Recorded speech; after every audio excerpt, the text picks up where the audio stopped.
Hi friends, welcome to Prashanti kitchen. నేను మీ ప్రశాంతి. ఈరోజు ఈ వీడియోలో అప్పటికప్పుడు 10 మినిట్స్లో పేడాని ప్రిపేర్ చేసుకోవచ్చు. స్వీట్ తినాలనిపించినప్పుడు ఈజీగా ప్రిపేర్ చేసుకోవచ్చు అండి. సో రెసిపీలోకి వెళ్ళే ముందు ఇంతవరకు నా ఛానల్ ఎవరైనా సబ్స్క్రైబ్ చేసుకోకపోతే కనుక సబ్స్క్రైబ్ చేసుకోండి. అలాగే పక్కనే ఉన్న బెల్ ఐకాన్ని యాక్టివేట్ చేసుకోండి. నేను వీడియో పెట్టిన వెంటనే మీకు నోటిఫికేషన్లో వచ్చేస్తుంది.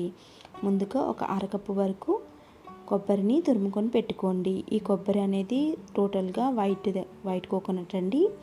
వెనకాతల మనకి నల్లగా ఉంటుంది కదా, సో అది నేను చెక్కేసి ఇలాగా ప్రిపేర్ చేసుకున్నాను. సో అరకప్పు కొబ్బరికి అరకప్పు పాలని యాడ్ చేసుకొని మొత్తాన్ని కూడాను మిక్స్ చేసుకోండి. ఇలా మిక్స్ చేసుకొని పక్కన పెట్టేయండి. ఇప్పుడు ప్యాన్ తీసుకొని ఒక 3 టేబుల్ స్పూను నెయ్యిని యాడ్ చేసుకోండి. ఈ నెయ్యి కొద్దిగా కరిగిపోయిన తర్వాత ఇప్పుడు ఇదే స్టేజ్లోని 1 కప్పు వరకు బేసన్ని యాడ్ చేసుకోండి, శనగపిండిని. సో మార్కెట్లో ఈజీగా దొరుకుతుంది. ఇప్పుడు లో ఫ్లేమ్లో పెట్టుకొని 5 నిమిషాల పాటు ఒక 5 to 10 మినిట్స్ టైం అనేది పడుతుంది.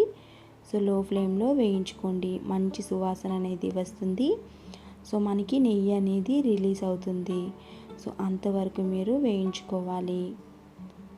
సో చూసారా, నెమ్మదిగా నెయ్యి అనేది రిలీజ్ అవుతుందండి. సో ఇలాగా క్రీమీగా అయిపోతుంది. సో అంతవరకు మీరు వేయించుకోవాలి. అప్పుడే మనకి పర్ఫెక్ట్గా వస్తుంది.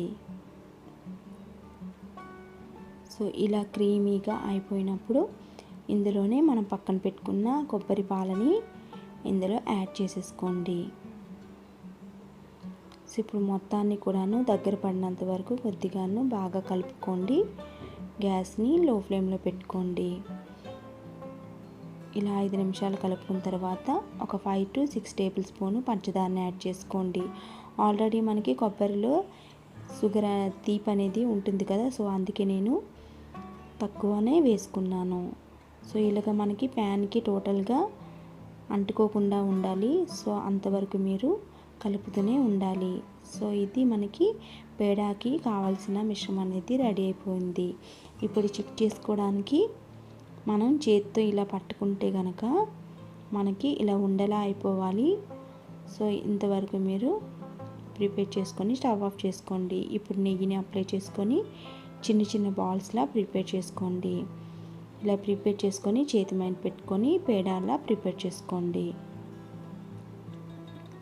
సో ఇలా పేడాలా ప్రిపేర్ చేసేసుకొని మీకు నచ్చిన నట్స్ని మధ్యలో పెట్టేసుకోవచ్చు.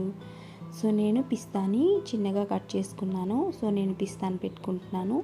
సో మీరు ఏదైనా పెట్టుకోవచ్చు. అలాగే మీరు అన్నీ కూడా ప్రిపేర్ చేసుకోండి. సో మరి ఈ వీడియో కనుక మీకు నచ్చినట్లయితే ఒక లైక్ చేసి నా ఛానల్ని సబ్స్క్రైబ్ చేసుకోండి. So thank you very much friends. Thank you for watching.